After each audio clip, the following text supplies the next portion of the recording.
when I look at that, we're like Wayne's World. We're What's like that? J, J, J is for Julie. You are the voice that we need. We L loved you in the movies. I want to hear you speak every week. She's the hottest little diva with a henna weave. Just say Julie. That's she. That's Wayne's World. That's Dana Carvey and Wayne's World. That you've not seen Wayne's World. Jesus Christ. Well, anyway, More importantly, we were just watching The Bachelor. I know, but I'm just saying they were shooting a show from their basement, so that's why it looks like that. Oh. We just watched the latest episode of The Bachelor, and we're agog. We are so agog. This guy Clayton, who's the Bachelor, he's like, up until now you think, I guess he's a nice guy. He smiles. He's got this big football player body. He's kind of sexy. He just always is like, flashing his white teeth, which she's sure they bleached. They probably did. Definitely.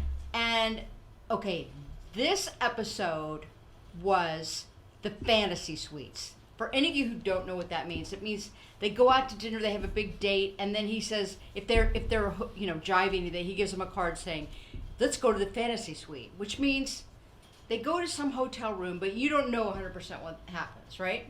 Yeah, I mean, if they don't sleep together, they say usually the woman says, like, we were not intimate. We just talked all night, and it was really great, and so, all right. He has his first fantasy suite with, what's her name? Rachel. No, honestly, this show means a lot to me, but I can't remember anyone's name. Rachel, who's a pilot. But she talks like this, and she's really cute. And she's looking at Clayton all the time like, you're so amazing. I mean, she just like, her face. Like you go, if someone would look at me the way that she's looking at him, my life would be fantastic. So anyway, they go to the fantasy suite.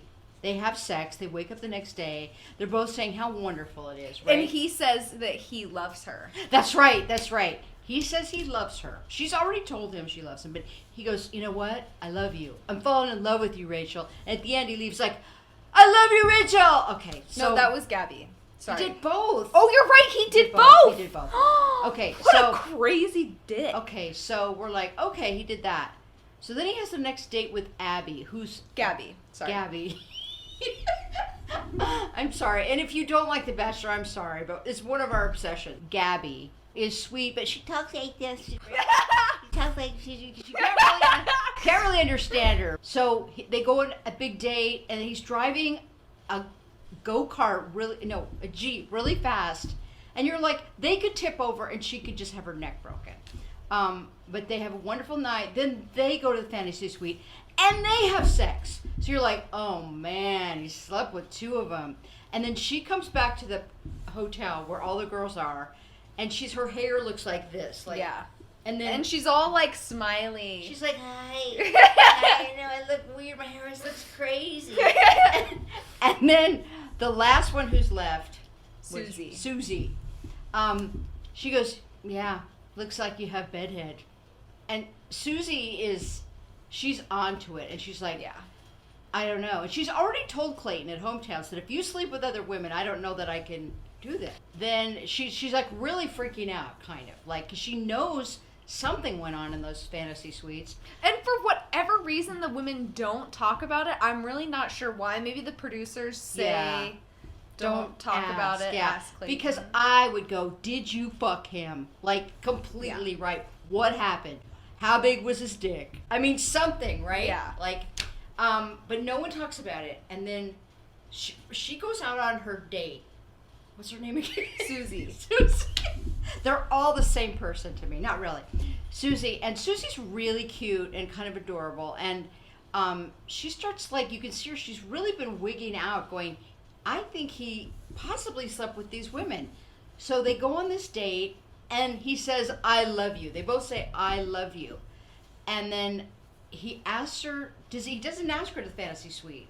Well, he doesn't get that far. That's right. Before she says, like, I need you to be honest with me, like, Yeah. did you sleep with someone else? And he starts off saying, yeah, I slept with someone else, and I also said I love you to someone else. And then he slips and he goes, them. No, he goes both.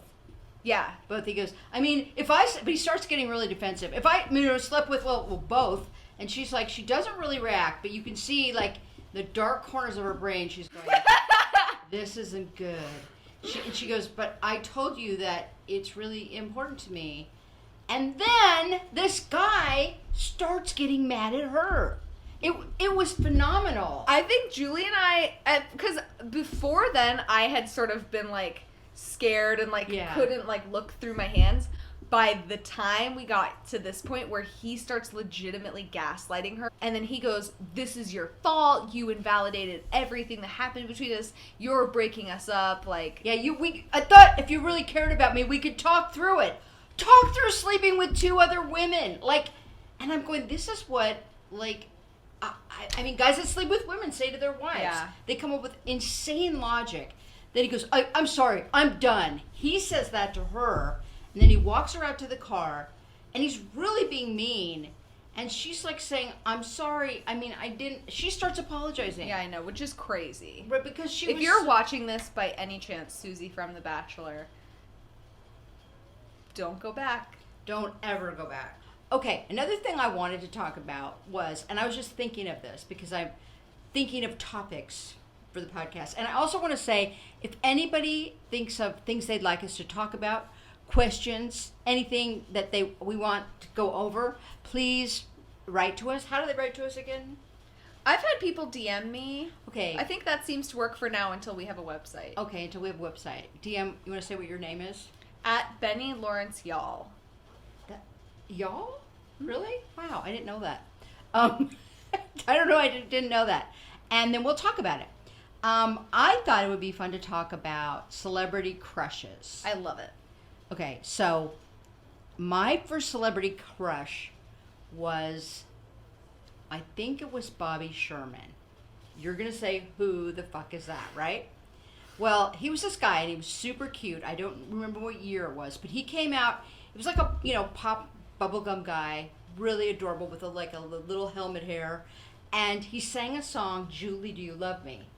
I know. So, and he was so cute, and I think he was my first celebrity crush, I think. I'm not sure. It's so hard. I mean, I had a lot of them. Who was yours? Zac Efron. That makes sense. I mean, he's so adorable. Was it from High School Musical? Unbelievably so cute. It's ridiculous. And so on brand for me being in love with gay men. And perfect, right? Wait, is he gay? Oh, I didn't know that. It's not like, I don't think he is out, so I won't identify him as gay. Right, but right. He's known for having big Hollywood gay parties, for sure. I thought you were saying feet or something. Big Holly. No, he has big, Oh, okay. Well, that's cool. Parties like that. He's so cute. He's like one of those guys that you just, if you had a chance, you'd just make out with him. For sure. Like you just would. You know who I also had a crush, who everyone had a crush on, was John Travolta. I know, I'm almost embarrassed to say that, but for Saturday Night Fever, did you ever see that movie? Okay, he was pretty amazing in that, you gotta admit. And Carrie, dude. Oh, yeah. He's pretty, and Grease. He's so unusual, too. So unusual, but he had this moment, and he was so sexy, and I had a total crush on him. And then Brad Pitt. I mean, men and women of all ages should have a crush on Brad Pitt. You can't help it. He was in my acting class. Oh, yeah. Yeah, he was in my acting class. And I was taking... Wait, when? You have, with the years. Oh, that's hard. Or just, era. I would say in the early 90s. Is this pre or post A River Runs Through It? Oh, it would be pre. Okay. Yeah. That's very young. Yeah, he was a young Brad Pitt. Yeah. And you know what's funny? He got up in my class and he was like doing a scene and acting really emotional. I go, oh, this guy thinks he's like James Dean. And he didn't strike me as that cute at that moment, which is weird because I kind of think once he gets on film, he's unbelievable. I mean, maybe in real life, I mean, I haven't seen him now, but then I was like, I don't know. So that's weird, right? And it's also weird because you have a trend of predicting people who have like exploded into stardom. I do. So it's interesting that you didn't pick out Brad Pitt from a crowd, really. Well, I picked it. I mean, I saw that I just thought he thought he was badass. Yeah, but I mean, I just mean to say, like, there has been. I mean, you should go through some of the people. I know, like who you have said, like they're gonna make. They're gonna be, and amazing. They did. Jennifer Aniston, Jim Carrey. Who else? Didn't you say you thought Robin Williams before? Oh yeah, before he got really huge, because he was performing in San Francisco, and Charlie and I opened for him, which was so weird because these were the days of cocaine, and Robin famously did cocaine, and his shows, I mean, his act sort of shows that, and he was unbelievable with the crowd. Like, he would just start improvising and walking into the audience and do like a 2-hour show, which I feel like you can only do on cocaine, 2-hour improv show. And he was genius. So, and I knew that was going to happen. Well, Damon Wayans and there's other people. Why do I blank on everybody? Kathy Griffin. Yeah, Kathy Griffin. I cast her in my show. I can't remember. Oh, the woman who was in Legally Blonde with big lips, and she was recently in. No, it's not. No. What's her name? She was recently in the movie about the hotel in Hawaii. Oh, Jennifer Coolidge. That's yes. right. I did. I cast her in Strip Mall. She was so funny. But, I mean, I feel like I can tell when someone's talented. Yeah. To me, it seems obvious. And I guess Brad Pitt was kind of tricking me with his own attitude about how cool he was. But for sure, he's a gorgeous guy. Well, plus, I do believe there are people who on screen have some sort of thing that's captured that does not occur in real life. Completely. And the opposite. There are some people who are so striking in real life, and you put them on camera, and it does not hit the same. I don't see. You know who did that was Alicia Silverstone. Oh, when I was in Clueless with her, I thought, okay, I'm doing the scene with her. I'm like, I don't know what she's doing really. It's like, it doesn't seem like she's doing anything. Then Amy had me come to like a pre-screening, and I'm like, oh my God, she's unbelievable. Like, she was just lit up the screen, incredible when you watch the movie, but you didn't see it while you're working with her. Wow. So she's one of those people. Usually you can sort of tell what someone's doing when they're acting. You can kind of go, oh, okay, yeah, I got it. But she was a big mystery. Oh, wait, we were doing celebrity crushes. Who was your celebrity crush? Dylan Nicole Sprouse. Who's that? Sweet Life of Zack and Cody. One of the little kids? They were little kids at the time. See, to me, they're little kids, so I never thought about having a crush on them. Never. But I went to a Sweet Life of Zack and Cody taping, and I got their autographs, and that was a really big deal at the time. Yeah. I chased them after the taping. You chased them? Did you think that would work? It did work. I got their autograph. Oh, I thought you meant like you were trying to... Never mind. No, I was just trying to catch them. Oh, okay. Like, it wasn't like a group of us were screaming and running. I was just like, oh my God, wait. Well, now I have guys I go, well, he's really cute. I think Chris Pine is really cute. Chris Pine is very cute. Really cute. Chris Pratt is cute aside from his, like, he is, except he's a craziness. says crazy things, I know. right? He says things like, well, he made that thing about his wife, that she would be really happy if he bought her a present for her birthday.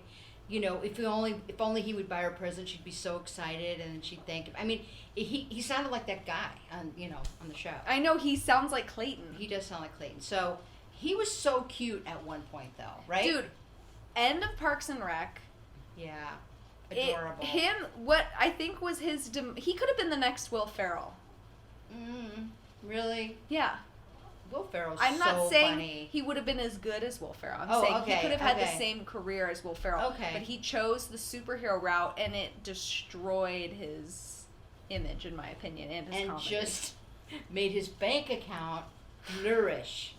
I know, but he's not. He doesn't seem funny to me now. But how much money does a person really need? Like, comedy versus... No, I know. I mean, Chris Pratt, the thing is actors get sucked into stuff, right? So he gets offered this thing. Guardians of the Galaxy. Yeah, and so then he works out with a trainer, and then it's a big success. And everyone goes, oh, Chris, look so great like a leading man. Yeah. So people get sucked in, right? Actors do. They don't know. And they believe all the stupid people around them. Yeah. So I'm trying to think who else I've really had a celebrity crush on. It's hard to remember because it used to happen more when I was younger. I was so boy crazy when I was young. I was obsessed. I know. And see, I guess because I've worked with so many actors now, I know how full of shit they are. Yeah. And that even if you think, oh, he's so cute, he's going to be so great, and then you realize he's crazy. He's crazy. He says crazy things. So many of them are narcissists that, you can't even deal with. So Benny's going to tell us what happened at the Mirror Factory today. Okay. As you know, I currently am employed at the Mirror Factory. Does it have a real name, like Van Nuys Mirrors or something? It does, but I think it's you don't funnier. want to say it, yeah. Well, I mean, I don't mind saying it, but I think it's just funnier to say it's in the Mirror Factory, yeah. And so I work at the Mirror Factory during the day, and I get, like, a Google Drive that says, this is your work for the day. And I finish it by around 10:30, 11, and I get there at 8:30. So the rest of the day I spend on Instagram or reading a book. And then last Friday they were like, guess what, Jessica? You're such a good worker. You're promoted. And I was like, ugh, whatever. I don't really care. Well, you didn't act like that to them. No, to them I was like, thank you so much for the opportunity. Right.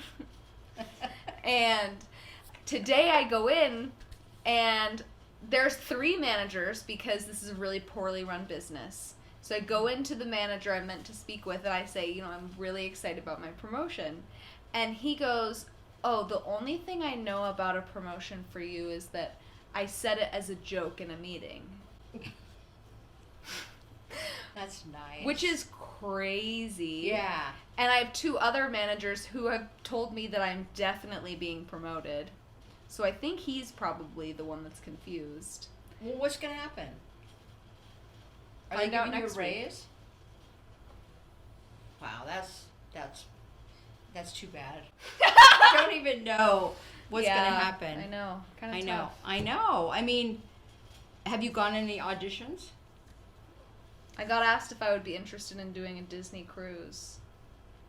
Like going on the cruise as an actor. Would you? I said yes, but I mean, it sounds like just about the last thing I'd ever want to do in my whole entire life. That sounds like the most horrible thing I could imagine. Yeah. You're trapped on a boat, right? I've been asked to do cruises before to go entertain, and I'm like, no, thank you. Yeah. You're trapped on the boat. The audience, you're seeing them all day, so they're like, they can say anything to you about what you're doing, about your act or anything. Disney cruise is children. Yeah. Screaming. And I just can't imagine anything worse almost, right? Yeah, and what would I be, like a princess or something? You hope you'll be a princess. Hello, boys and girls. Maybe you'd be a princess, or maybe you'd be like one of the 7 dwarfs or something. I don't know. Julie! Well, I don't know what costume they would give you, right? I know, but like you really triggered like my whole childhood Okay. of being cast as boys in plays for 10 years. You were? Dude, yeah. I did plays for 10 years, and all but twice I was cast as a boy. Why? Because there were never enough boys, and they said I was strong enough to handle it. Well, that's kind of that would scare me about my future. They were just catching me as a boy. I did play Uncle Henry in The Wizard of Oz once, but I was also, my better part was I was the Wicked Witch of the West. I know. That's the part I wanted, and my mom it was in Girl Scouts. My mom was the Girl Scout leader, and everybody else wanted to be Dorothy, and I did not want to be Dorothy because she's boring. I wanted to be the witch. And I feel like that's early witch, attracted to witches thing, right? Mm-hmm. So, and then my father worked at NBC when I was growing up, and that's how my parents met. They were both working at NBC. Oh, interesting. I know, but it wasn't like the show part of NBC. It was like My father worked with telephone lines. He was an executive. It was Yeah. like boring, right? Yeah. But it doesn't matter. He still worked there. And so I said, you have to get me a costume at the costume department. So he went and got me like a professional witch's costume. And I had this pointy hat that when I moved my head, it would go boing, boing. So I think I stole that scene. But, you know, I mean, who knows? Maybe the whole thing was crap. But I did also get to play Uncle Henry. So Wow. I know kind of how you feel playing a boy. I don't particularly like it. I liked it the first time because I like drew a mustache on and Right. stuff. And then every time after that, it got more and more like. I really hated it when I played a knight in Once Upon a Mattress. Yeah, that sounds And I horrible. walked into the girls' dressing room and they go, "Get out of here!" Like And I they was acted like you're a man? No, they weren't acting like it, but I like looked like one. A man? A boy. Oh, okay. It was all children. Okay. That would bug me too. And I You're was like, I'm a girl. What's your favorite part you ever got cast in? I don't have one. That's a hard question. I don't have one. Come on, you have to have one. I haven't done anything I'm proud of. Nothing? Nothing I can Nothing think even of. in plays or anything? No, dude, I always got cast as a boy. Oh man. Every film I've done is like a shit-ass student film. Excuse my Oh well, English. we're gonna have to do something after COVID so you can have a better part. I know. I know. My favorite thing I would say probably was Medusa. Because that's my satire of Madonna that I did. Because I did everything on it. I wrote it, I directed it, I starred in it. So I had control of it, which always makes me happy because I'm a control freak. And it was so much fun getting to see what it feels like to be Madonna. You know, like the feeling of being on stage like that with all these dancers and learning these routines, and it was so fun. So that was almost my favorite part. A lot of times parts are, you get them, you work so hard to get them, and you go through this whole process and audition, and you're waiting to find out, then you get it, and then you go down there and they're telling you to be there at 5:30 in the morning, and you're like, this is horrible. I mean, you do have those thoughts. Yeah. Like, even though you're still grateful, completely grateful for the part, a lot about it really sucks.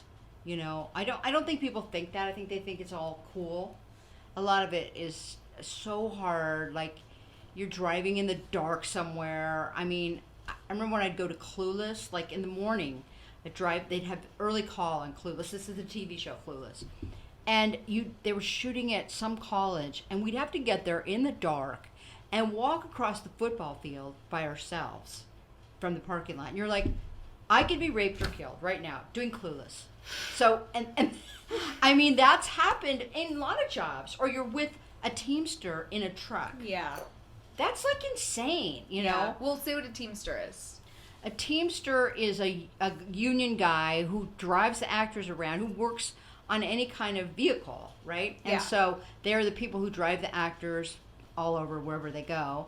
And they're very nice people. They really are. But it's the feeling of like, you're this girl and you're in a truck with some guy that you don't know, and it's pitch black out, and he's driving you somewhere, right? And you go, you have this moment of going, this is really scary.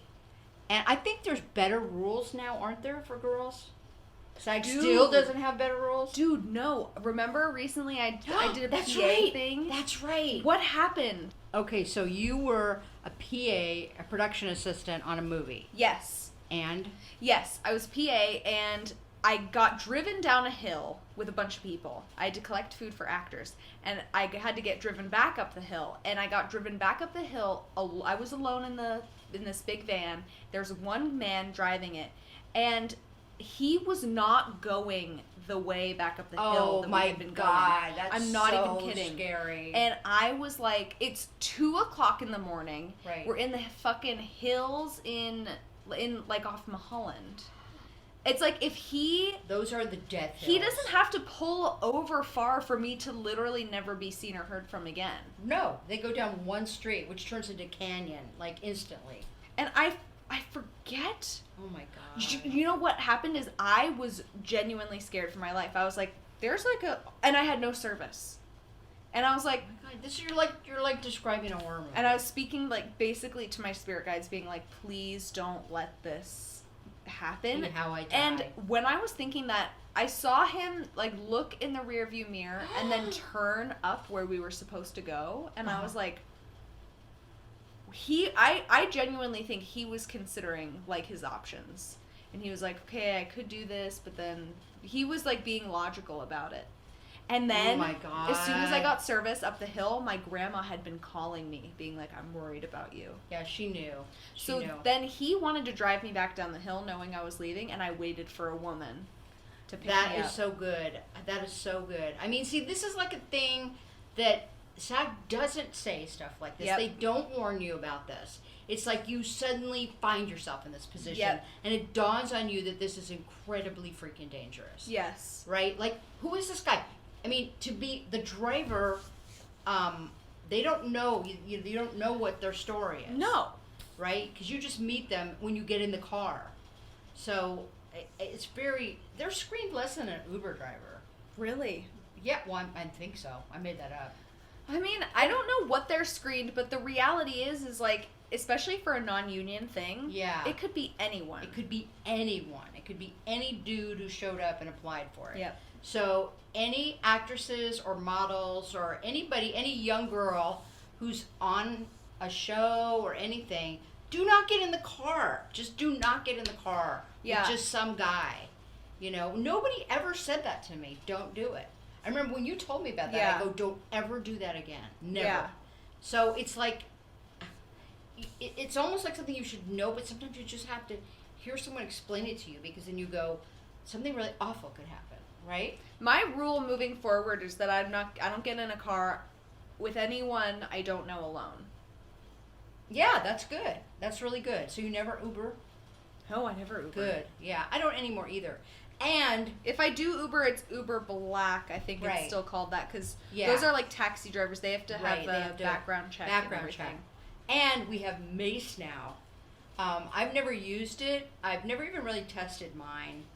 You tested it the other day. Remember, I got a little bit in my eye. Yeah, and you were like, ah. I was like, why does my eye burn That's so right. badly? So I would advise you, girls out there, get yourself some Mace. You can get it on Amazon for pretty cheap, right? I need to get another one. You can get it for like $10 for a little thing of Mace, and then you keep it in your purse. I keep it in like an eyeglasses case, a hard eyeglasses case. Oh, that's so I don't smart. accidentally set it off in my purse. I love it. Right, but like it's really good. I mean, I would have a gun if it was I want us not to have dangerous. matching pink revolvers. I know. I would really like to get a gun. I mean, I've thought about it.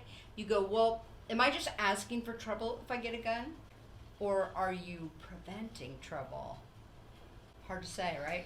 It's hard to say. I have Mace because I think I could realistically see myself using it. Yeah, me too. But I think if it push came to shove, I don't know if I'm capable of pulling the trigger in front of a human, even if they're threatening my life. Oh, I am. Oh, yeah. Oh, my God. I am. Really? Yeah. I mean, I don't think I would try to kill them. You just shoot at their feet or something.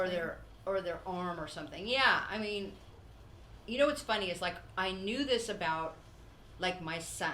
If anyone was ever, I could easily kill someone if they were trying to hurt my son. And after I had him, I realized I go easily, no problem, kill this person, no regrets. So I mean, I might get a gun, but then you have to get trained, don't you? No, not in America. Really? You don't even have to have like a class? This is America, baby. Well, You're really overthinking these gun laws. I probably am. I think even though I'm kind of anti-gun and I think a background check has to happen, but I'll let them do one on me. Yeah. And then I would, I don't know. Thought. What? We do an episode where we go to a shooting range. Fantastic. And we a can gun test store. out, because then you could and a gun store, and then you can test out shooting guns, see if you actually would be. Yeah, whether I want to do it. Yeah. And the other thing that intrigues me is a taser. My sister has a taser. Has she ever used it? I don't think so.